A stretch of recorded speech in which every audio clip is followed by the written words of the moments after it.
Hey guys, this is Yusuf with that Tech Though, and today I have the full review of the Galaxy S8 and the Galaxy S8 Plus. So this is Samsung's Galaxy S8 and S8 Plus. Now I'm going to talk about the design straight away because that's one of the first things you're going to notice because it is absolutely gorgeous.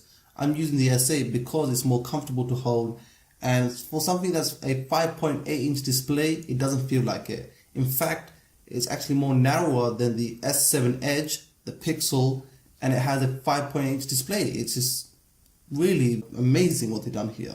The QHD is stunning. It has an AMOLED display, deep blacks we're talking about here. Now, one of the few things you want to know, it has a USB Type-C this time around, a Bixby button that we'll be talking about very soon, a awkwardly placed fingerprint scanner. It may be a good thing or a bad thing. There's some good things about it, there's some bad things about it, which I'll mention later on.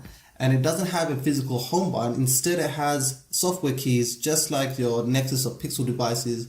And the home button acts like almost like a physical button, like the iPhone you see. So it has a taptic engine feedback. So you just hold it hard and you get that feedback thing like a button.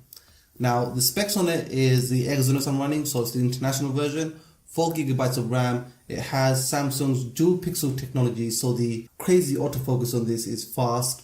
12 megapixels.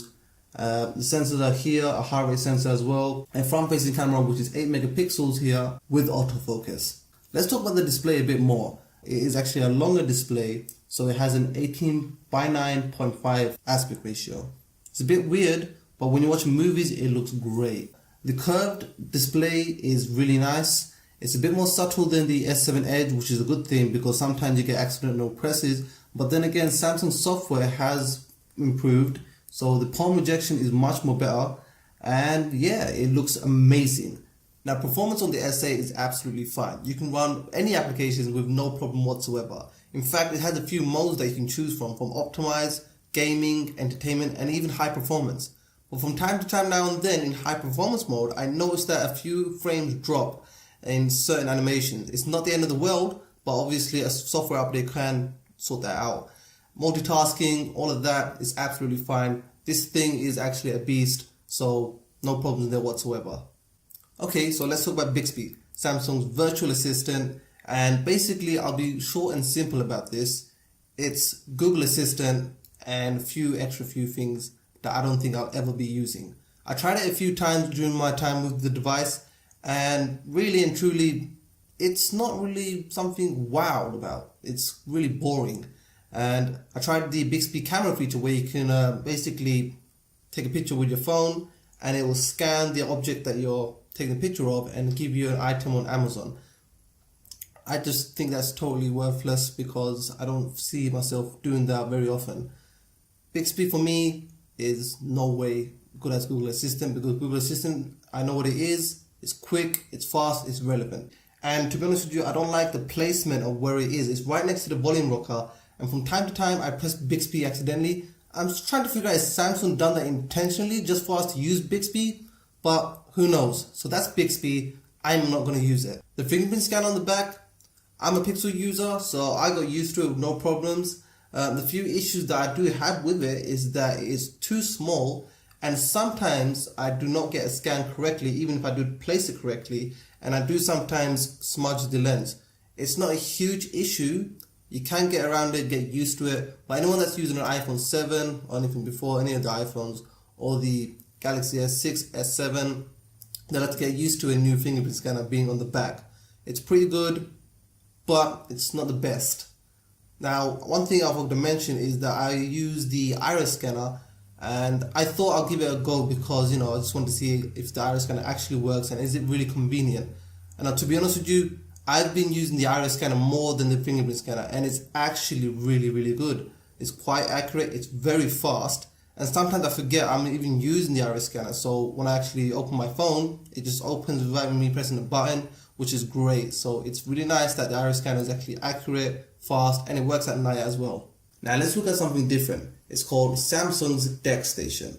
The DeckStation is the missing piece in the puzzle, transforming the Galaxy S8, S8 Plus from mere phones to multi-purpose PCs. But the question is, does it really deliver that? The DeckStation comes with 2 USB ports, an Ethernet port, HDMI and a USB-C to power both the DeckStation and the Galaxy S8. Oh, and I forgot to mention that it has a built-in cooling fan, so it's designed to keep your phone from overheating. I've used it for the past week. It's good. It does get basic things done, but it's definitely not going to replace your main PC or a Mac. Is it worth it? It's a bit pricey.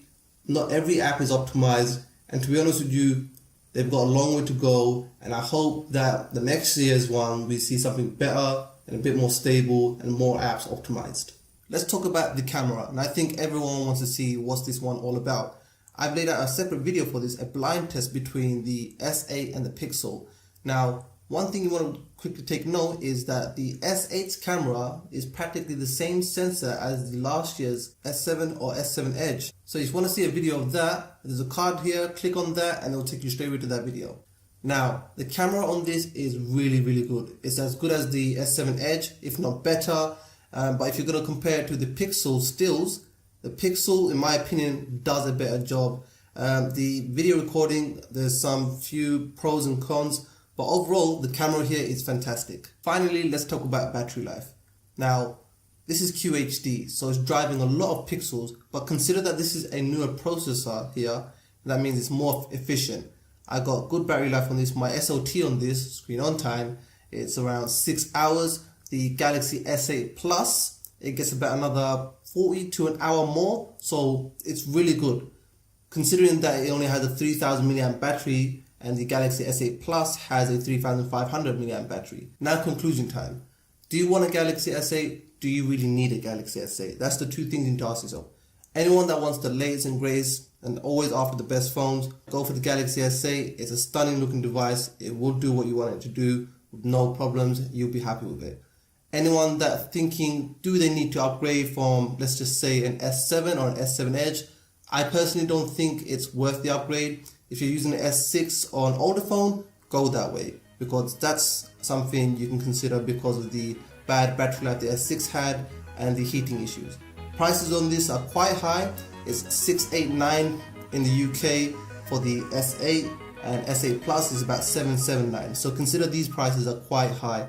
I wish they were a bit lower, about 650, 600 maybe, but that's about it. Anyways guys, if you like this video, give a like, thumbs up, and I'll see you guys in the next one.